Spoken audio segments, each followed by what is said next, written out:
have known that she was making witchcraft.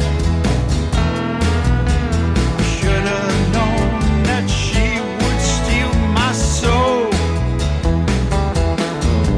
I should have known that she was making witchcraft. The lure of her seduction made the devil's dark nights moan.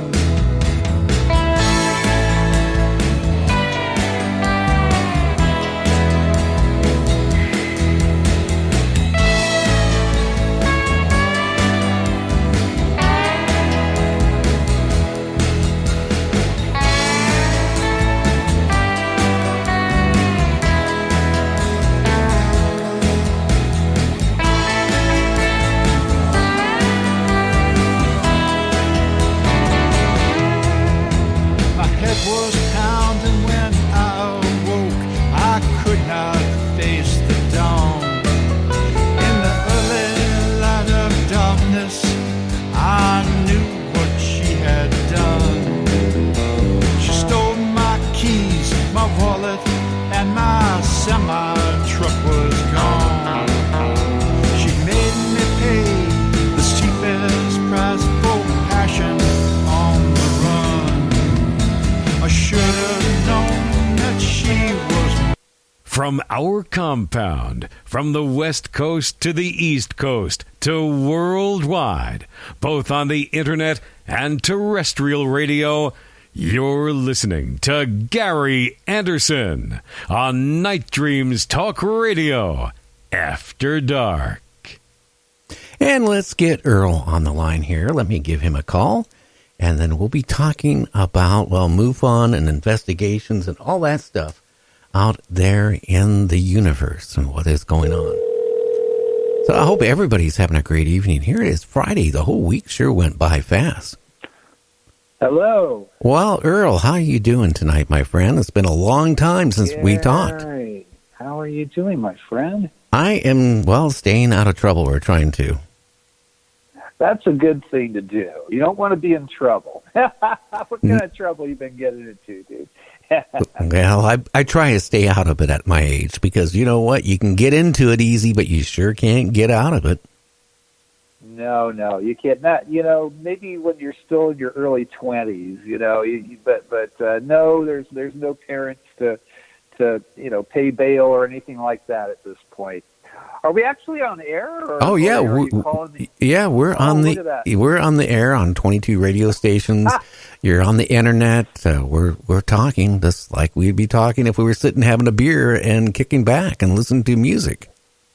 Well, that sounds good to me. Well, hello, people, and I'm glad I didn't say anything too embarrassing. Well, that's the good part is when I get somebody to go down the rabbit hole and they can't figure out how to get back out. I learned that from a good friend of mine. I sort of live in the rabbit hole anymore. It's like trying to find my way out. I don't know. It's pretty convoluted. It seems to have a lot of tributaries, but not a lot of exits. You get in there and you're sort of in there. Oh, yeah. Well, why don't you tell the listeners a little bit about you? And besides, you're involved with MUFON. Why don't you tell the people what you do at MUFON? I know you play a mean guitar and sing and all that. So, hey, let's get all the dirt on you. Well, you can find that on the internet, probably. You can get dirt on pretty much anybody. But, I'm actually MUFON's chief investigator in Southern California. I'm also the assistant state director of Southern California for MUFON. MUFON is a mutual UFO network, for anyone that doesn't know. We've been doing the Air Force's job since 1969 when we first came into being, coming up on 51 years now. We just had our 50th year anniversary. I could just tell you what our little credo, our little creed is the scientific study of UFOs for the benefit of humankind, and that's really what we do. We try to stay within scientific parameters. We adhere to if you look at the way that we handle UFO cases when they come in, and this is the thing about MUFON, wherever you may live, whatever corner of the world you may live in, there is a MUFON section there where you can report if you see something in the sky that you don't understand, whether it is the size of a football field, flying saucer, or something, just something anomalous, something strange.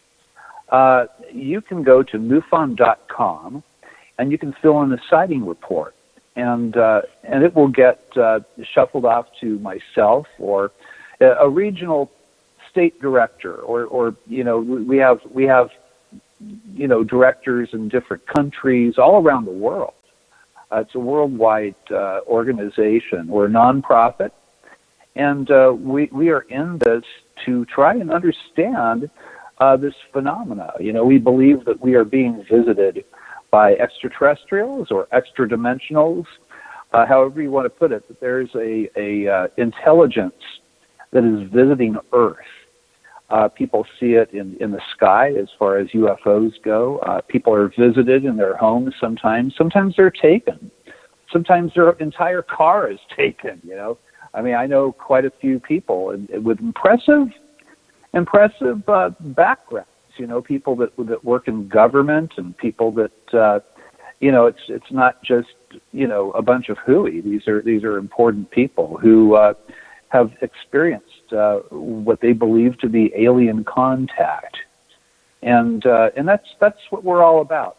And if you go and you fill out a sighting report about what you saw, you say that you were driving along at 3:00 in the morning and you saw some triangular craft that flew over your car silently. You pulled over to the side of the road, you got out and you watched it, and it lights down quietly, silently, and soft as a feather, maybe behind the gates of a military complex or in the middle of the desert somewhere. We're interested in that. You're not the only person that has witnessed something like this. If you feel that you have been visited by an intelligence in the middle of the night that has come through the wall of your room or has taken you out of the ceiling of your room, or there's many different scenarios, but they all kind of add up to the same equation, that we're not alone in this universe, that people see things that they can't explain, that's beyond our own technology. They're sometimes visited and even communicated with by non-human intelligences. And we're very, very interested in your story. And we will take you very seriously. We will have somebody call you. We'll peruse your report that you fill out. It'll take you about 15, 20 minutes, depending on how detailed your report is. And you'll speak with a field investigator from MUFON, and we will try to make sense of it for you. Or we might not be able to make sense of it for you, and it might get the classification of being a true unknown, which is a UFO, or a non-human intelligence that has visited a person. But that's what we do. That's what I do. I'm very involved with MUFON, and that's me. I'm the state, assistant state director in Southern California. I'm also a member of Kathleen Martin's Experiencer Research Team, and we focus on contact that people have had with non-human intelligences, the whole gamut.